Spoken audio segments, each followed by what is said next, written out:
Fake news é o termo que, em português, significa notícias falsas e que atualmente não é difícil de ser ouvido. A disseminação de notícias falsas se tornou cada vez maior de uns anos para cá.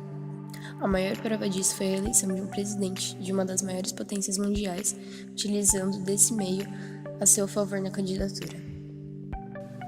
E isso que eu digo não é nenhum tipo de intuição ou conspiração, mas sim um fato, mesmo sendo difícil de acreditar. E fato esse que só foi possível de averiguar por um outro novo termo, o fact-checking, que na verdade não é tão novo assim. O termo se originou há mais de 100 anos atrás pelos liberais de direita dos Estados Unidos e era um movimento de tradição no grupo. Hoje nós podemos encontrar algumas plataformas que ajudam a definir o que é uma notícia falsa e como se proteger dela, e que atualmente acaba se tornando uma ferramenta quase que indispensável. Mas isso eu vou falar um pouco mais pra frente do vídeo. Mas então, o que diferencia as fake news do passado das atuais? Por que elas ainda acontecem e como que elas puderam crescer tanto nessa escala hoje em dia? Em entrevista com a BBC News, o diretor e psiquiatra da Associação Brasileira de Psiquiatria, Cláudio Martins, disse que as fake news são um fenômeno sociocultural e que envolvem diversos fatores complexos para serem entendidas. E por quê? Porque mesmo sabendo ou suspeitando da invalidade de certas notícias, as pessoas continuam as espalhando.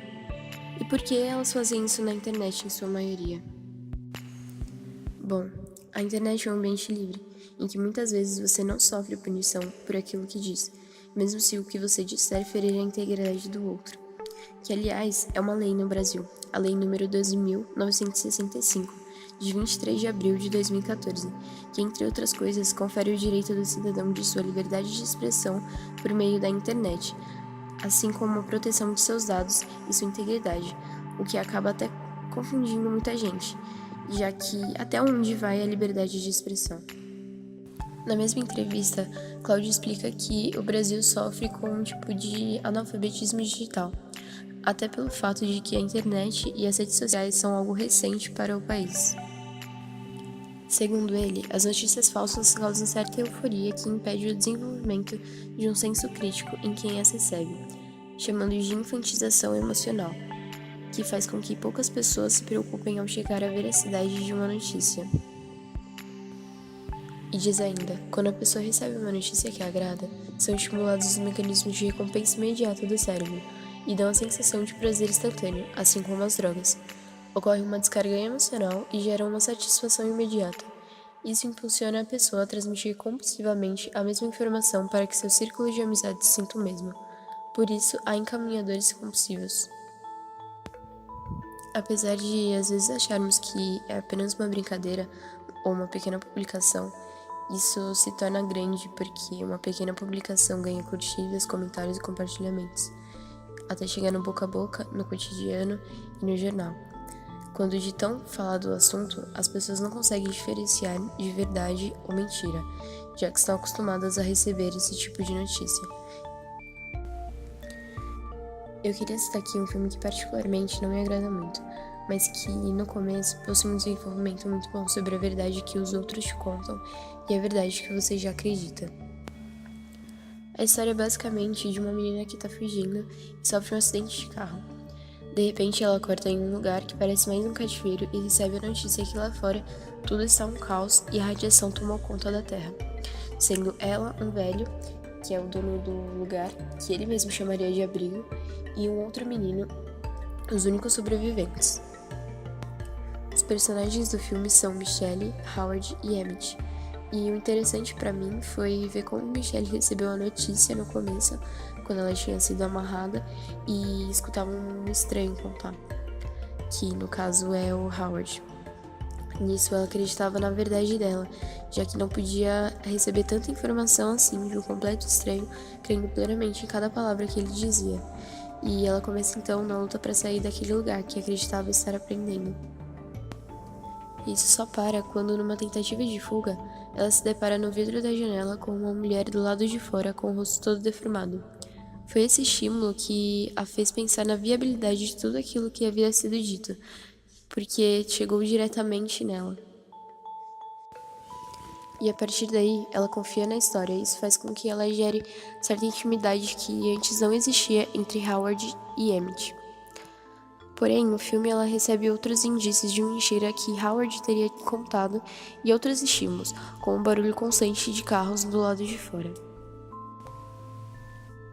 Mas ela não associou as mentiras posteriores com a história que havia sido contada da radiação, porque aquela história já tinha virado uma verdade e não poderia ser mais contestada no contexto do filme. Bem, eu contei tudo isso por 2 motivos.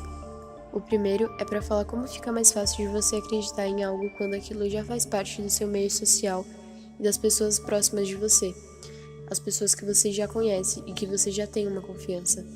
E o segundo é como a mentira é construída por Howard e a dualidade entre Michelle acreditar nela mesma, nos seus conceitos ou nos outros, e em qual verdade salvaria a sua vida. E isso entra muito na questão de confiança. Será que tudo e todos são suspeitos? Eu devo confiar mais em mim, nas minhas crenças ou nas crenças alheias? E até onde eu posso confiar nos outros e até mesmo em mim?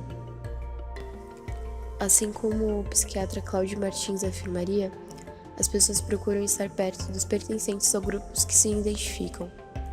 Isso é natural. Se o cara é palmeirense, ele vai tentar andar com o grupo dos palmeirenses.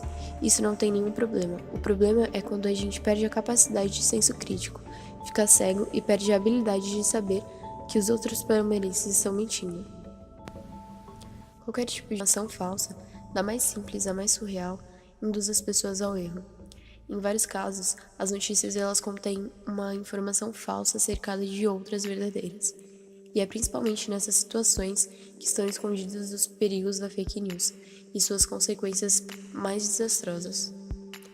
A gente pode até usar um caso daqui do Brasil, quando um boato que tomou conta das redes sociais influenciou diretamente no calendário da vacinação infantil. A notícia consistia no seguinte: algumas vacinas seriam mortais para crianças e teriam matado milhares delas. O impacto dessa notícia foi tão grande que doenças como sarampo, o qual o Brasil era considerado livre, voltaram a atingir as crianças. Um grave dado que foi constatado pelos pesquisadores do Instituto de Tecnologia de Massachusetts, nos Estados Unidos, é que a chance de uma notícia falsa ser repassada é considerada maior do que a de uma verdadeira. Foram analisadas 126 mil notícias e percebeu-se que a probabilidade de republicar uma informação falsa é 70% maior do que de republicar uma notícia verdadeira. Bom, com o tamanho do volume de disseminação de conteúdos, pessoas reais ficam vulneráveis às fake news e acabam compartilhando essas informações. Assim, está criada uma rede de mentiras envolvendo pessoas reais. E os motivos para que uma fake news seja criada são diversos. Em alguns casos, os autores criam manchetes absurdas com o intuito de atrair pessoas e atrair acessos a sites, e assim faturar com a publicidade digital. Qual seria então a solução? Aparentemente não há uma solução instantânea para isso, mas como um problema sociocultural precisa ser tratado individualmente, e alguns sites, aplicativos e empresas nos auxiliam com isso, como Anúncios, que é um programa que combate as fake news e que nos ofereceu dados patrocinando o vídeo. Inclusive, as redes sociais da Anúncios, assim como os dados, vão estar na descrição. Dentre as coisas que você pode fazer estão: desconfie das manchetes, verifique atentamente os links, investigue as fontes, observe se a formatação é incomum, preste atenção nas imagens, confira as datas, cheque evidências, procure outras reportagens, veja se a história é brincadeira e veja se a história é intencionalmente falsa. E, sabe, as mentiras elas podem tanto te tirar de um trauma, como o filme A Vida é Bela mostra, assim como podem eleger presidentes. Mesmo possuindo essa dualidade, ambas possuem consequência para a vida toda e uma certeza, que não dá para se voltar atrás.